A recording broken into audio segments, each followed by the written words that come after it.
이 시간 우리에게 주시는 하나님의 말씀은 스바냐 3장 14절에서 20절까지 말씀입니다. 하나님 말씀을 제가 받들어 읽겠습니다. 시온에 따라 노래할지어다. 이스라엘아 기쁘게 부를지어다. 예루살렘 따라 전심으로 기뻐하며 즐거워할지어다.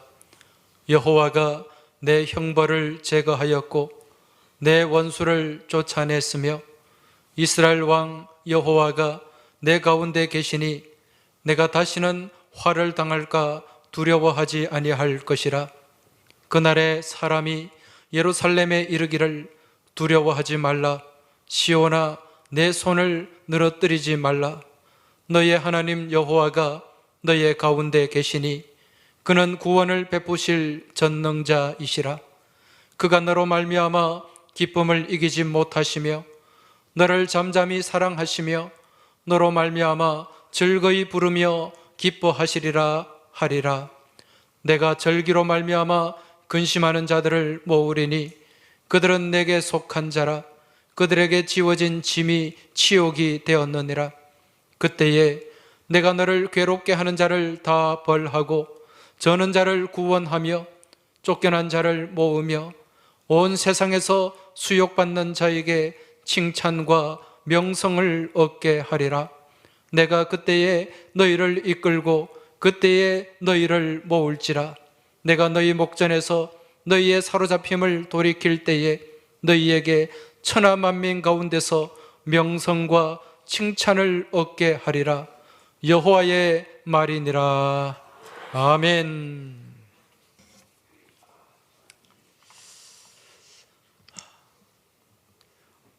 우리 교회 권사님들 특징을 보면 참 찬송을 좋아하세요. 찬송하기도 좋아하고 또 가곡 부르기를 그렇게 좋아하십니다. 가끔씩 우리 여전도회 사라, 나오미 전도회 회원들과 같이 한 번씩 나들이를 나갈 때면 차 안에서 노래 소리가 끊어지지 않아요. 참 대단한 게 연세가 70이 훨씬 넘고 또 80이 넘으신 분도 계시는데 그 가사를 다 기억을 한다는 거예요. 1절뿐만 아니라 2절까지 부르면 제가 굉장히 당황스럽습니다. 저는 따라하기가 어렵기 때문에. 저도 사실 가곡을 좀 좋아하거든요. 제가 좋아하는 가곡은 동무생각이라는 가곡입니다. 담임 목사가 좋아하는 노래까지 알아야 되나 그래 생각하지 마시고 그냥 들으시기 바랍니다. 박태준 선생님이 쓰신 동무생각, 봄의 교향악이 울려 퍼지는.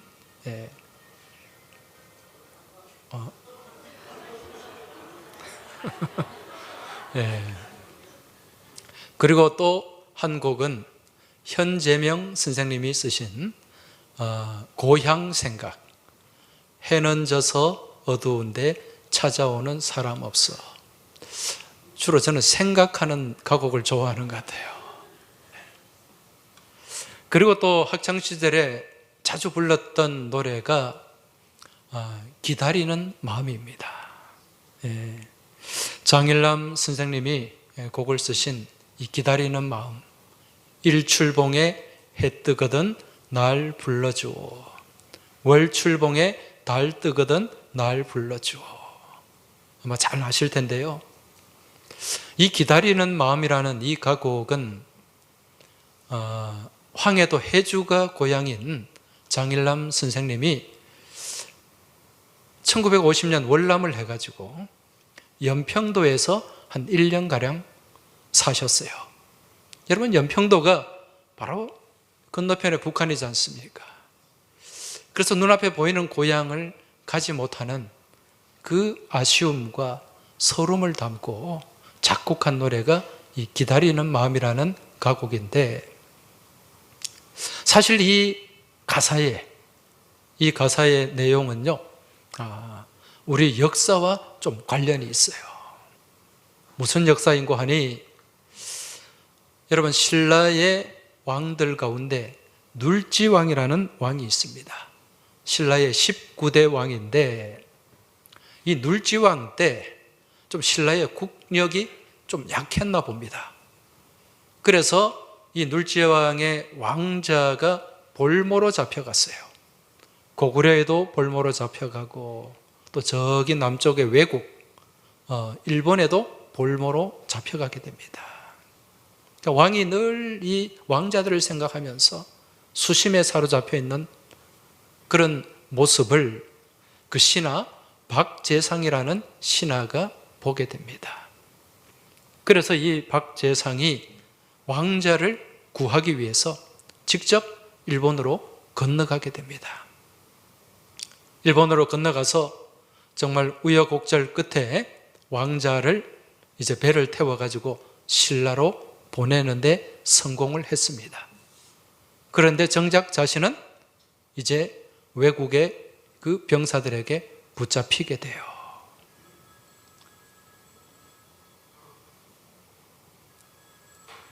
전화 왔습니다. 빨리 꺼주세요.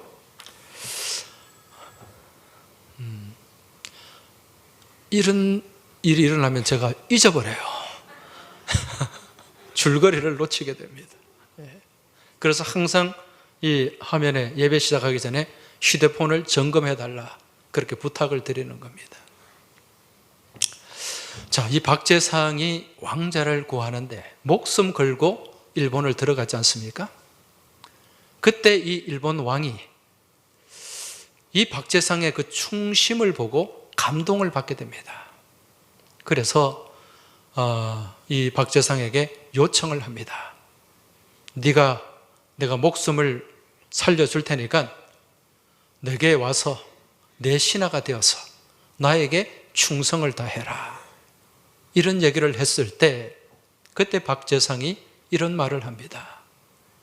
내가 계림에 개 돼지가 될지언정 내가 외양 앞에 신하가 될 수가 없다. 그런 선언을 해요. 여러분, 계림이 어디입니까? 경주에 있는 그 옛날에 왕성이 있던, 신라의 왕성이 있던 거기를 계림이라고 합니다. 내가 신라의 개가 되고 돼지가 될지언정 외국의 왕 앞에 내가 무릎 꿇을 수가 없고 신하가 될 수 없다는 그런 이야기였죠. 결국 박재상은 그 말을 남기고 아주 비참하게 참수를 당하고 맙니다. 이때 신라의 이 박재상의 아내가 외국으로 건너간 남편을 매일같이 기다리게 됩니다. 오늘 오려나 내일 오려나, 왕자는 왔는데 내 님은 왜 안 오시나. 그러면서 치술령이라고 하는 경주와 울산 사이에 치술령이 있는데 거기에 매일같이 올라가서 멀리 보이는 바다를 바라보면서 남편이 오는가 그렇게 기다린 겁니다. 근데 결국 죽은 남편이 돌아올 수가 없죠. 그렇게 그 부인이 기다리다가 결국 거기서 망부석이 되고 말았다는 전설 따라 삼천리, 삼국유사에 그런 설화가 기록이 되어 있습니다. 여러분, 이 이야기를 들을 때 어떤 생각이 드세요? 참 슬프기도 하면서 허망한 생각이 듭니다.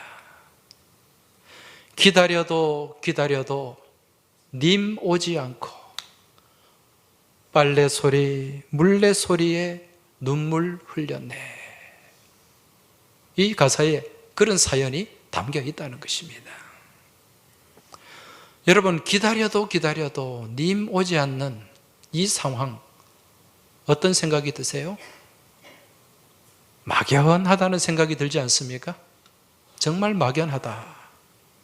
여러분, 이 막연이라는 말이 무슨 뜻입니까? 막자가 사막을 뜻하는, 사막 막자예요.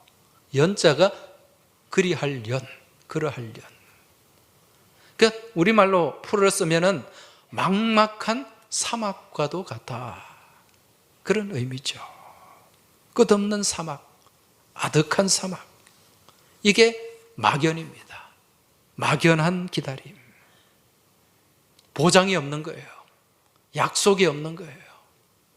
결과가 없는 것입니다. 여러분, 이게 무슨 기다림인가? 하나님이 없는 세상의 기다림입니다. 왜 세상의 기다림이 막연한가? 약속이 없기 때문에 그렇다는 거예요. 이러한 세상의 기다림을 잘 나타내 보여주는 시가 한 편이 있습니다. 80년대 제가 고등학교 다닐 때 이 시가 책이 출판되지도 않았는데 입에서 입으로 구전된 시예요. 그래서 조금 시에 대한 관심이 있고 시를 좋아하는 사람에게는 출판도 되지 않았는데 이미 알고 있었던 시. 그 시의 제목이 무엇인가? 홀로서기라는 시입니다.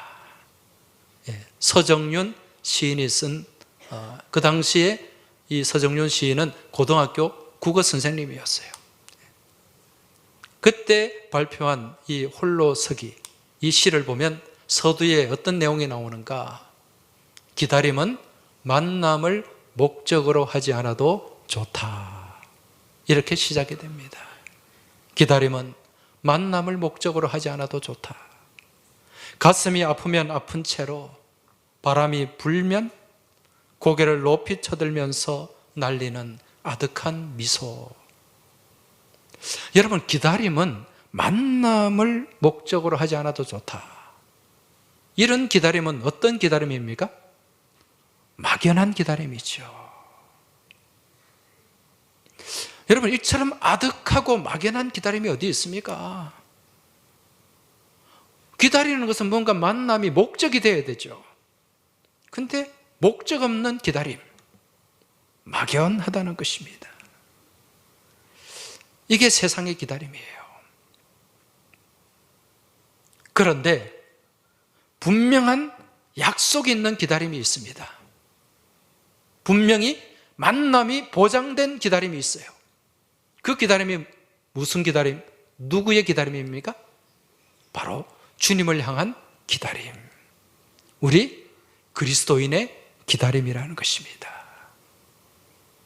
주님을 향한 기다림이요, 주님 안에서 기다리는 것입니다. 여러분, 우리 기독교 신앙은 다르게 표현을 한다면 기다림의 신앙이라고 할 수가 있습니다. 기다리는 거예요. 여러분, 우리 신앙에 3기가 있죠. 3기. 무엇입니까? 기도하고, 기대하고, 기다리라. 우리가 기도를 하면 기대를 해야 돼요. 응답을 기대하는 거죠. 이게 소망 가운데 기다리는 것입니다. 네. 기도하고, 기대하고, 기다리시길 주의 이름으로 축복합니다. 그리고 우리는 무엇을 기다리는가?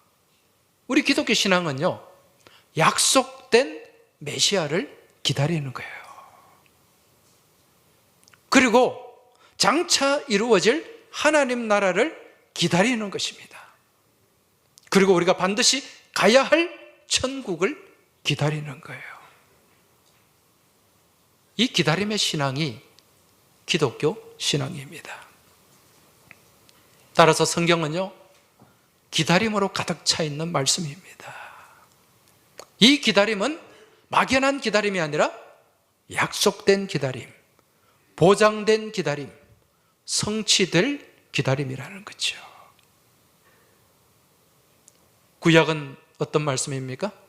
신약을 보장하는 말씀이에요. 구약의 그 약속, 구약의 모든 약속의 말씀이 신약에 와서 이루어지게 됩니다. 많은 사람들이 메시아를 기다렸는데 메시아가 오셨지 않습니까? 여러분도 지금 이 자리에 계신 우리 교우들도 소망 가운데 기다리고 있는 기도 제목이 있을 줄로 믿습니다. 믿음으로 기도하시고 기대하시고 기다리는 은혜가 있길 주의 이름으로 축원합니다. 오늘 우리가 스바냐 말씀을 읽었습니다. 오늘 읽은 이 말씀 또한 기다림에 관한 말씀입니다.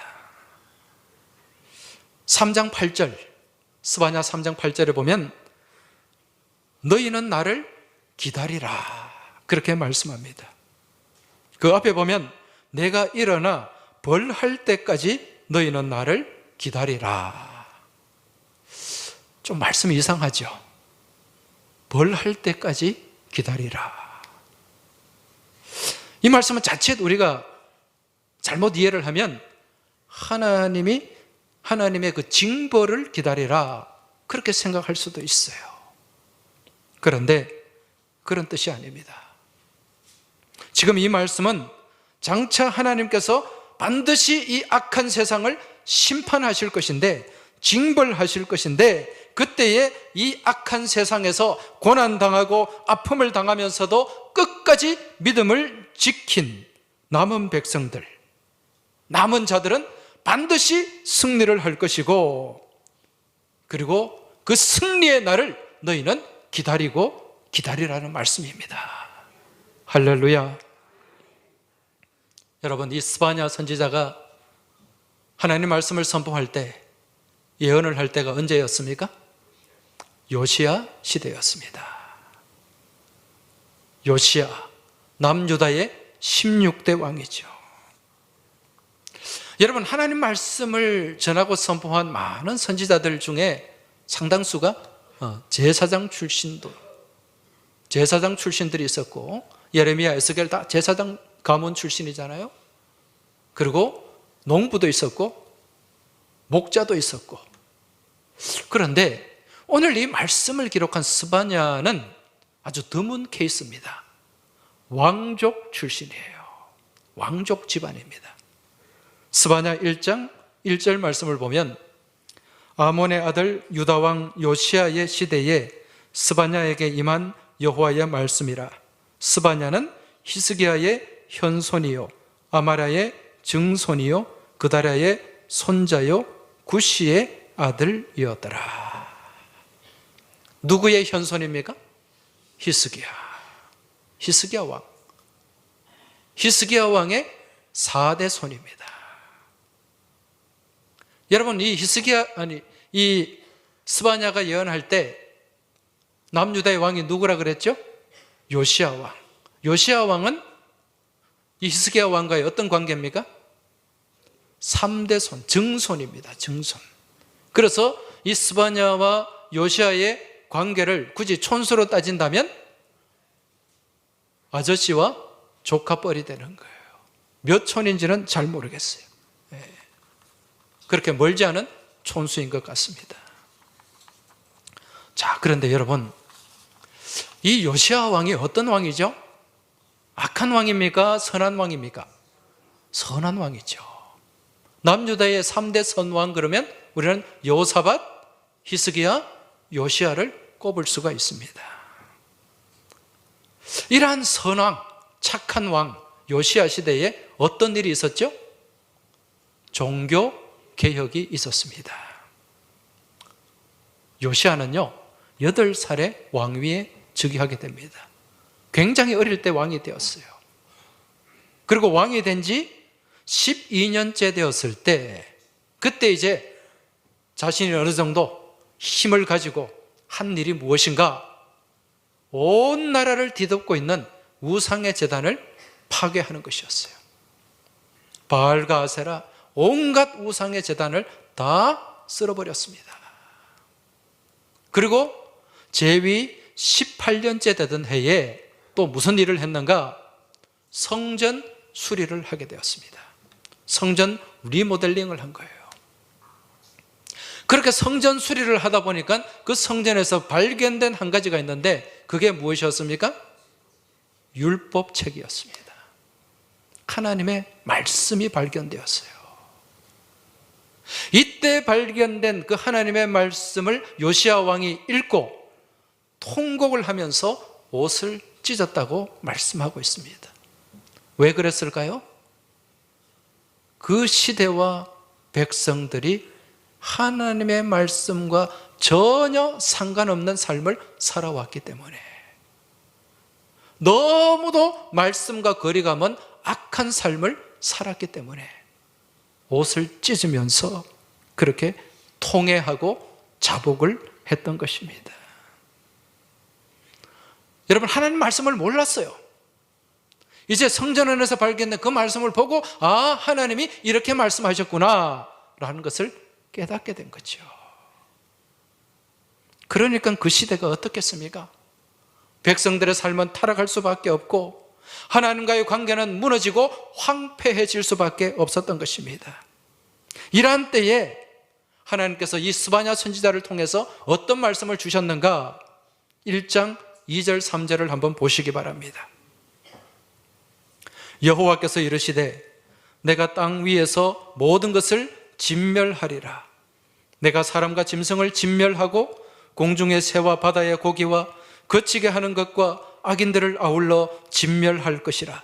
내가 사람을 땅 위에서 멸절하리라. 나 여호와의 말이니라. 여러분, 이 말씀을 들을 때 어떤 느낌이 드세요?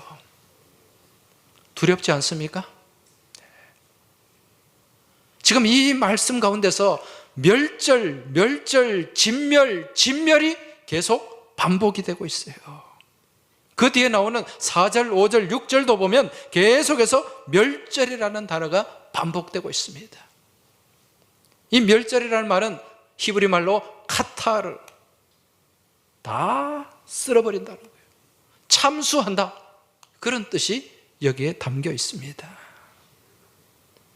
여러분, 지금 이 말씀은 하나님을 부인하고 하나님 말씀에서 벗어난 삶을 살아가는 악한 백성들을 향한 경고와 심판의 말씀인데, 여러분, 이러한 때에 그럼 하나님의 백성은, 하나님의 자녀들은 어떻게 살아야 되는가? 이걸 오늘 스바냐 3장을 통해서 우리에게 말씀해 주고 있습니다. 똑같이 이러한 세파의 세상의 풍조에, 악한 풍조에 휩쓸려서 살지 말고 너희는 어떻게 살아야 하는가? 스바냐 3장 7절 말씀 보시기 바랍니다. 내가 이르기를 너는 오직 나를 경외하고 교훈을 받으라. 그리하면 내가 형벌을 내리기로 정하기는 하였지만 너희의 거처가 끊어지지 아니하리라. 할렐루야. 하나님을 믿는 너희는 무엇을 하라는 말씀입니까? 오직 나를 경외하라. 하나님을 두려워하라는 거예요. 교훈을 받으라. 하나님 말씀을 받으라는 거예요. 그리하면 내가 형벌을 내리기로 결정을 해놓았지만 너희의 거처는 끊어지지 아니할 것이다. 여러분, 여기서 이 악한 시대를 살아가는 하나님의 백성들, 하나님의 자녀들은 먼저 하나님을 경외하는 삶을 살아야 됩니다. 하나님을 두려워할 줄 알아야 됩니다. 말씀 앞에 엎드려야 돼요. 그리고 그 교훈을 받으라. 교훈이 무엇입니까? 하나님의 말씀이에요. 말씀을 받으라. 이 받으라는 말은 히브리어로 라카흐라는 말인데, 이 말은 꽉 붙잡으라는 거예요. 놓치지 말라는 것입니다. 어떤 일이 있어도, 무슨 일이 있어도 하나님 말씀만큼은 놓치지 마라, 이 말씀입니다. 말씀을 꽉 붙잡고 하나님을 경외하는 삶을 살아내라는 것이요. 그리할 때 내가 형벌을 내리기로 결정했지만 너희의 거처가 끊어지지 아니할 것이다. 여기서 거처는 피난처를 얘기합니다. 히브리 말로 메오나, 피난처, 안전지대를 얘기하는 거예요. 하나님이 이 온 세상을 다 심판하실지라도, 형벌 가운데서 다 쓸어버리실지라도 너희에게는 살 길이 있다는 거예요. 피난처가 있다는 거예요. 못하는 백성에게 하나님을 경외하고 그 말씀을 붙잡고 믿음으로 살아가는 백성들은 피할 길을 주시고 은혜의 길을 예비하시겠다는 하나님의 약속입니다. 여러분, 이 약속의 말씀을 붙잡으시기 바랍니다. 신뢰하시기 바랍니다. 그리고 이제 그 믿음 안에서 무엇을 해야 되는가? 기다려야 돼요. 기다려야 됩니다. 그렇게 기다리고 기다리는 자에게 믿음으로 살아가면서 그 때를, 은혜의 때를, 은혜의 날을 기다리는 자에게 하나님이 무엇을 약속하시는가? 오늘 본문 19절을 보시기 바랍니다. 그때에 내가 너를 괴롭게 하는 자를 다 벌하고 저는 자를 구원하며 쫓겨난 자를 모으며 온 세상에서 수욕받는 자에게 칭찬과 명성을 얻게 하리라. 할렐루야. 무엇을 얻게 하신다고요? 대답 좀 하소. 칭찬과 명성. 예. 칭찬과 명성을 얻게 하실 것이다. 여러분, 이러한 칭찬과 명성을 얻는 그날까지 우리는 기다려야 됩니다. 이 기다리는 자, 기다리는 백성이 무엇을 하면서? 노래를 하면서. 그 노래가 무엇인가? 기다림의 노래라는 것입니다. 시온아 따라 노래할지어다. 이스라엘아 기쁘게 부를지어다. 예루살렘에 따라 전심으로 기뻐하며 즐거워할지어다. 여러분, 비록 고난 가운데 놓여져 있어도, 힘겨움이 겹겹이 쌓여 있어도, 하나님이 내 하나님이 되시고 하나님이 내 인생의 주인이 되시고 하나님이 내 아버지가 되시기 때문에 우리는 기뻐할 수 있어야 됩니다. 즐거워할 수 있어야 됩니다. 예, 왜 그렇습니까? 우리 하나님은 전능하신 하나님이시기 때문에 그래요. 우리가 할 수 없는 것, 우리가 풀 수 없는 문제, 우리가 넘을 수 없는 산, 여러분, 하나님이 함께 하시고 하나님이 도와주시면 그 문제가 해결되고, 우리가 넘을 수 없는 큰 산이 가로막혀 있을지라도 큰 산아 내가 무엇이냐? 스룹바벨 앞에서 평지가 될지어다. 할렐루야. 하나님이 함께 하시면 내 앞에서 그 큰 산이 평지가 된다는 거예요. 이 말씀 붙잡으시고 믿고 나아갈 수 있길 주의 이름으로 축원합니다. 그럼 우리가 어떤 노래를 불러야 하는가? 오늘 17절 말씀 한번 보시기 바랍니다. 17절 같이 한번 읽어보겠습니다. 너의 하나님 여호와가 너희 가운데 계시니 그는 구원을 베푸실 전능자이시라. 그가 너로 말미암아 기쁨을 이기지 못하시며 너를 잠잠히 사랑하시며 너로 말미암아 즐거이 부르며 기뻐하시리라 하리라. 할렐루야.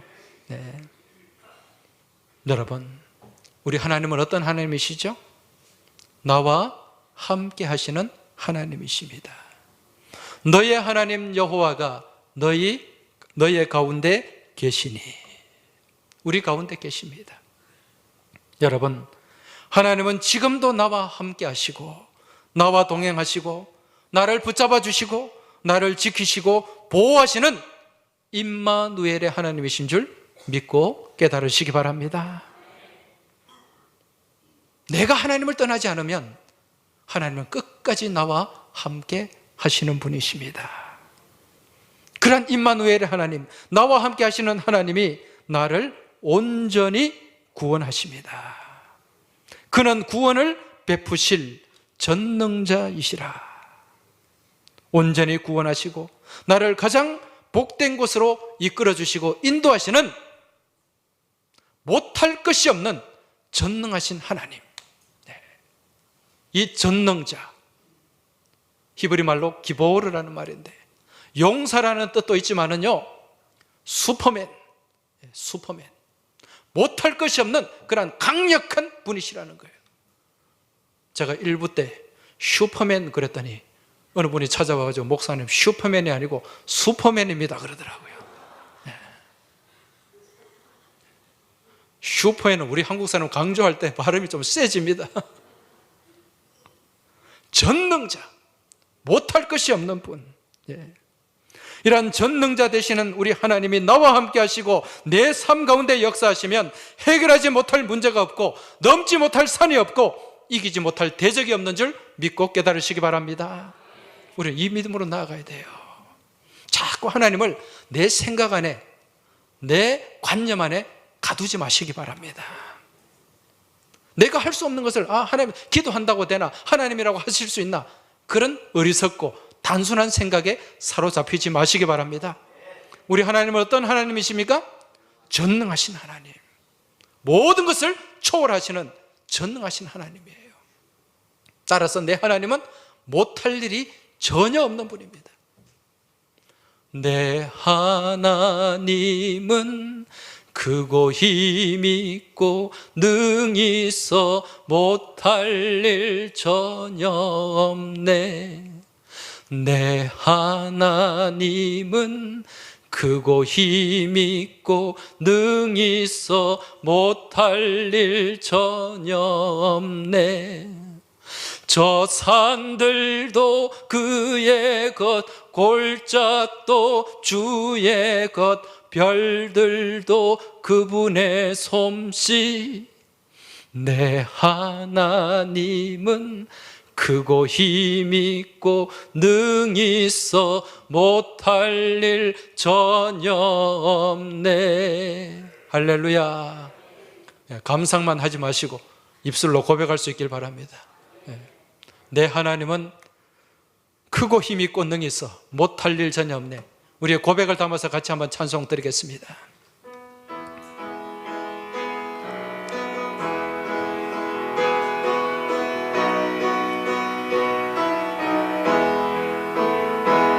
내 하나님은 크고 힘있고 능히 있어 못할 일 전혀 없네.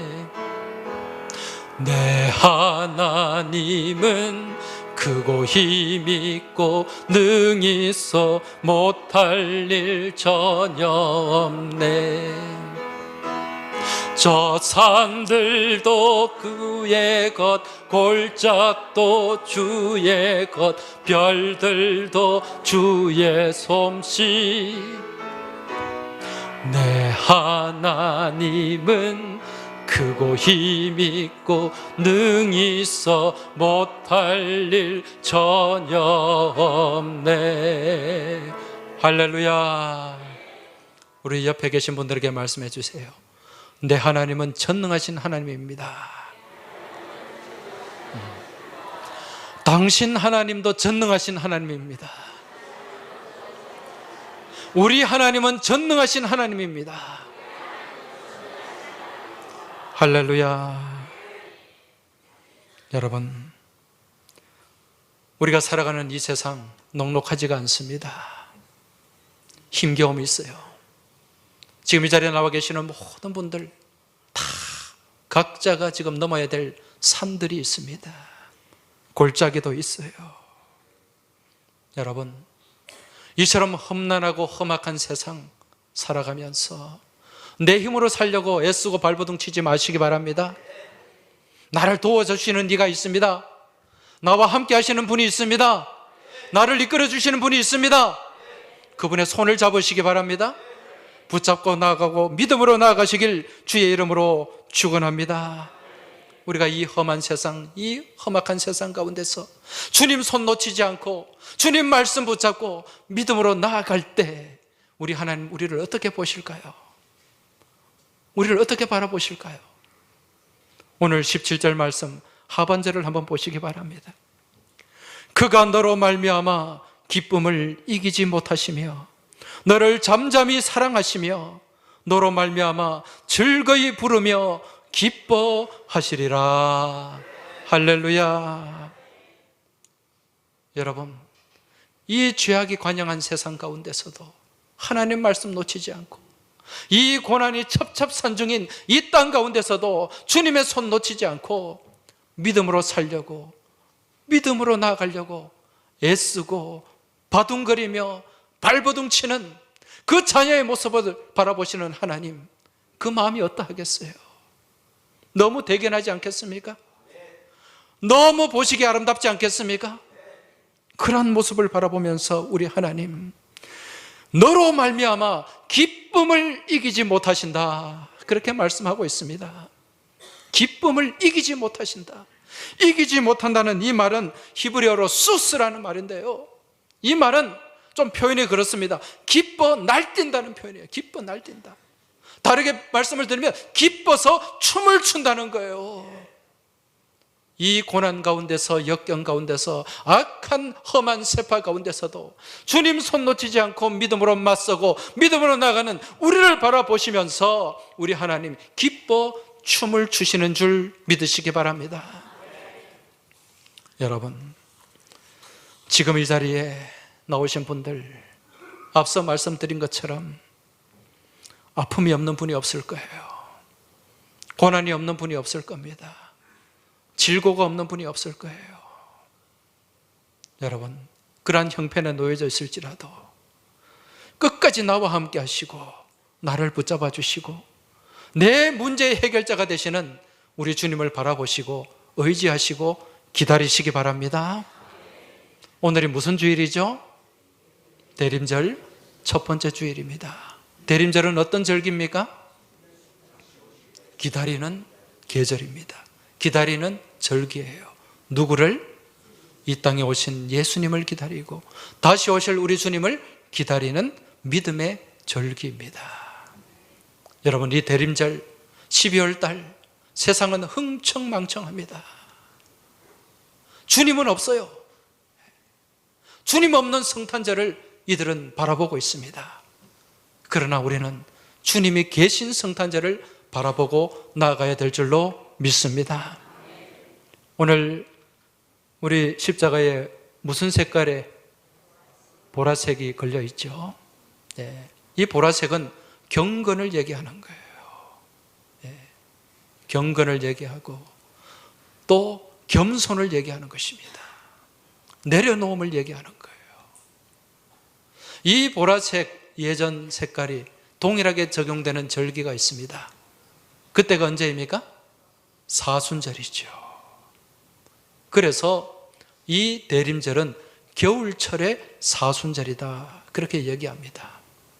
흥청망청하는 그러한 연말 분위기, 세상의 분위기에 휩쓸리지 마시고 주님의 오심을 바라고 소망하는 가운데 더욱더 절제하며 경건한 삶을 살아내는 우리 모든 믿음의 교우들이 되시길 주의 이름으로 축복합니다. 그리고 힘겨움이 있고 고난이 있고 아픔이 있을지라도 여러분 기다리시기 바랍니다. 지금 이 자리에 눈물 지으며 예배하는 분들, 무거운 죄의 짐을 가지고 나오고 육신의 질고를 가지고 나오고 경제적인 그러한 문제의 짐, 사람들과의 관계의 짐, 여러분 가지고 나왔을 것입니다. 주님 앞에 다 내려놓으시기 바랍니다. 수고하고 무거운 짐진 자들아 다 내게로 오라. 내가 너희를 쉬게 하리라고 약속하셨습니다. 주님 앞에 맡기고 이제 우리는 기다리는 자의 노래를 불러야 됩니다. 주님의 오심을, 주님의 역사하심을, 주님의 은혜의 해를, 은혜의 때를 우리가 소망하면서 기다림의 노래를 부르고 나아갈 때 여러분 영광스러운 승리가 우리에게 주어지게 될 줄 믿습니다. 이 시간 우리 다 같이 그러한 믿음으로 우리 주님을 기다리며 같이 찬송하며 나아가겠습니다. 오늘 말씀을 생각하면서 오늘 17절 말씀, 너희 하나님 여호와가 너희 가운데 계시니, 이 말씀을 우리가 믿음으로 고백하며 찬송하며 나아가겠습니다.